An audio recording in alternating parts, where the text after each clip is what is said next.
최고층 빌딩의 고속도로, 지하철, 박물관까지 이번 월드컵은 대한민국 기술의 우수성을 알리는 자랑스러운 계기가 되었다. 현재 한창 진행 중인 카타르 월드컵은 개최 비용이 무려 200조 원이 넘는 역대급 스케일을 자랑하는 것으로 유명합니다. 그런데 최근 경기장 규모뿐만 아니라 경기장으로 안내하는 대중교통 시설 또한 남달랐던 스케일에 깜짝 놀랐다는 반응이 잇따르고 있는데요. 글로벌 커뮤니티에서는 최신 기술이 적용된 역사와 지하철 내부가 마치 미래 세상을 연상시킨다는 후기가 올라오며 도대체 어떻게 시공을 한 것인지 궁금해하기 시작했고, 카타르 월드컵을 위한 전반적 대중교통 인프라 구축을 오랜 기간 동안 한국이 진두 지휘했다는 사실이 밝혀지면서 시설을 이용했던 외신들이 너도 나도 카타르와 한국의 관계에 대해 취재를 해갔다고 합니다. 그 결과 그들은 전혀 예상하지 못한 일화를 발견하게 되었는데요. 이미 수많은 나라와 교류했던 카타르가 한국을 콕 짚었던 이유는 바로 글로벌 미술계의 큰손 알 마야사 카타르 공주와 한국 기업과의 인연 때문이었습니다.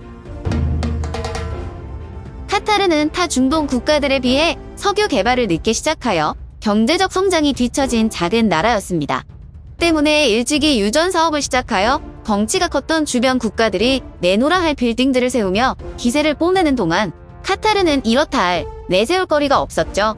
특히 경제 성장과 함께 타 국가에서 외교차 방문할 일이 잦아짐에 따라 카타르 왕실은 세계가 주목할 만한 상징적인 랜드마크가 필요하다는 것을 느끼기 시작했습니다. 그리고 과감하게 결단을 하게 되는데요. 당시 세계 미술품 무대에서 활발하게 활동하며 영향력을 자랑하던 알마이샤 공주에게 카타르를 상징할 랜드마크 건설을 맡겼던 것이죠. 그녀는 곧장 작업에 착수하였고 자국의 랜드마크로서 거대한 국립박물관을 짓기로 결정한 뒤 이를 지휘할 감독으로서 혁신적인 건축을 시도하는 것으로 유명했던 글로벌 건축가 장 누벨을 초청하였습니다. 카타르의 과거와 현대를 아우르는 독보적인 건축물 설계를 의뢰받은 장 누벨은 직접 카타르 전역을 돌며 조사를 시작하였죠. 그러던 중 그는 사막길에서 우연히 사막의 장미라는 기이한 현상을 발견하게 됩니다. 오아시스가 있던 지역의 모래는 미네랄 성분과 석고 성분을 머금고 있는데 장시간 뜨거운 열기로 인해 수분이 증발해버리면 장미 모양으로 결정화되는 것이죠. 웬만해선 보기 힘든 현상이라 카타르 내에선 행운의 상징이라고 여겨진다는 것을 알게 된 그는 곧장 알마이샤 공주에게 달려가 사막의 장미를 모티브로 한 건물 외형의 밑그림을 보여주었고 한치의 이견도 없이 바로 그 자리에서 국립박물관의 디자인이 결정되었습니다. 하지만 제 아무리 날고기는 건축술을 자랑한다고 해도 장미 모양으로 건물을 짓는다는 것은 사실상 불가능에 가까워 보였습니다. 장 누벨조차도 이를 실현하려면 적어도 10년 이상은 봐야 한다고 말할 정도였죠. 게다가 카타르 박물관청이 전 세계 건설업체를 상대로 발주했을 때도 입찰에 참여한 기업은 5여 개밖엔 되지 않았습니다.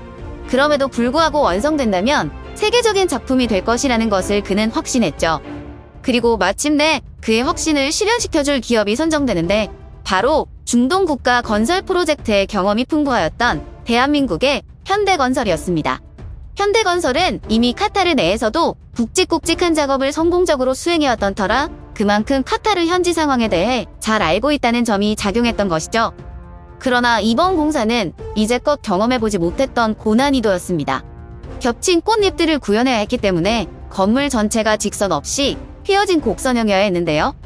이러한 조건을 위해 현대건설은 철골 구조로 316개의 꽃잎 원판을 만들어 장미 모양을 구현한 뒤 자체 제작한 76,000장의 콘크리트 패널을 퍼즐 맞추듯 현장에서 조립하는 방식을 채택해야 했습니다. 원래는 콘크리트보다 무게가 가벼운 외장재로 꽃잎 원판을 채우는 계획이 고려되기도 했으나 모래로 만들어진 사막 장미의 느낌에 가깝도록 표현하려면 모래색을 입힐 재료가 필요했고 이에 알맞는 재료로서 콘크리트가 적합했기 때문에 무게라는 리스크까지 안고 가기로 결정했던 것이죠. 또한 단 한 장의 오류라도 놓치지 않기 위해 모든 콘크리트 패널에는 일일이 바코드까지 부착되어야 했으며 가벼워 보이는 꽃잎이지만 총 3,000톤이 넘는 무게를 지탱하기 위해서는 상당한 기술력과 시간을 필요로 했습니다. 그렇게 넉 달이 지나서야 첫 꽃잎 원판을 겨우 완성하였는데요. 현대건설 입장에서는 훌륭한 도전이기도 했지만 이대로 가다간 당초 예상했던 기간보다 훨씬 늦춰질 것이 보였죠. 이번 공사는 계획보단 치밀한 문제 해결 전략이 선행되어야 한다. 현대건설은 과감히 진행을 중단한 뒤 전 세계 최초로 해당 공사의 3D 빔 기술을 도입하기로 결정합니다. 빌딩 인포메이션 모델링이라는 이 기술은 기획에서부터 설계, 시공, 그리고 유지 관리에 이르는 건물의 모든 생애 주기에서 단계별로 정밀한 관리를 할 수 있는 시스템인데요. 현장 직원들은 이 기술에서 제공하는 3차원 건물 모형을 통해 설계 도면의 오류를 미리 파악하고 실제 시공 과정에서 발생할 수 있는 문제를 예방할 수 있었으며, 이를 토대로 약 3분의 1 크기의 사전 건축물을 제작하여 시공 오차를 줄였고, 이후 넉 달간의 품질 관리 테스트를 거쳐 기술적, 구조적 문제를 해결했습니다. 그리고 마침내 이러한 모든 노력을 기울여 오차 없이 설계 도면을 완벽히 구현한 건물이 탄생했는데요. 첫 설계 당시 10년 이상은 좋게 걸릴 것이라던 모두의 예상을 뒤엎고 현대건설이 이를 완성한 기간은 정확하게도 딱 7년 6개월이었다고 합니다. 알 마야사 카타르 공주는 국립박물관 준공식에서 일생에 한 번 보는 것이 기적인 사막의 장미가 현대건설의 손에서 유토피아적인 건물로 탄생했다 라고 말하며 대단히 자랑스러워했다고 합니다. 이때를 기억한 카타르는 2022년 월드컵 개최를 앞두고 불가능을 실현시켜 주었던 대한민국을 다시 한번 찾았는데요. 월드컵 기간 중 카타르를 찾을 관광객들이 120만 명으로 추산되는데, 현재 카타르에는 그 많은 인원을 수용할 만한 교통 시스템이 없으니 검증된 한국의 건설사에서 공항과 주요 경기장을 이어줄 대중교통 인프라를 구축해달라는 것이었습니다. 이에 SK 에코플랜트가 카타르의 핵심 노선인 레드라인 지하철을 준공하였는데요. 11.69km에 달하는 지하터널 구간과 역사 7개소 등을 시공하였고, 1호선 레드라인 남부 구간 공사로는 GS건설이 맡아 안전하게 시공했습니다. 또한 카타르 지하철 좌석에는 등급제 시스템을 도입했는데요.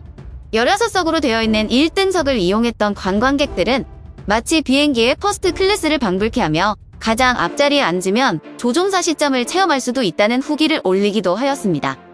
카타르 측은 대중교통 인프라 중 가장 자신 있는 것은 단연 지하철이라고 했는데요. 따가운 햇살과 찌는 듯한 무더위를 피하고 싶다면 지하철역이 당신에게 사막의 오아시스가 되어줄 것이며, 이는 세계 최고의 지하철 시스템을 자랑하는 한국이 준 선물과도 같다고 말했습니다. 이번 카타르 월드컵을 통해 대한민국의 영향력이 날이 갈수록 세계 곳곳에 퍼지고 있음을 느낄 수 있었는데요. 이러한 수준까지 열심히 일궈온 기업과 근로 여군들의 노력들을 발판 삼아 앞으로도 글로벌 시장에서 승승장구하는 한국을 기대해봅니다. 달달하고 맛있는 소식들 구독하고 몰아보세요. 여러분의 시간이 순삭되는 머핀 뉴스입니다. 저희 채널 구독과 좋아요 한번 부탁드립니다.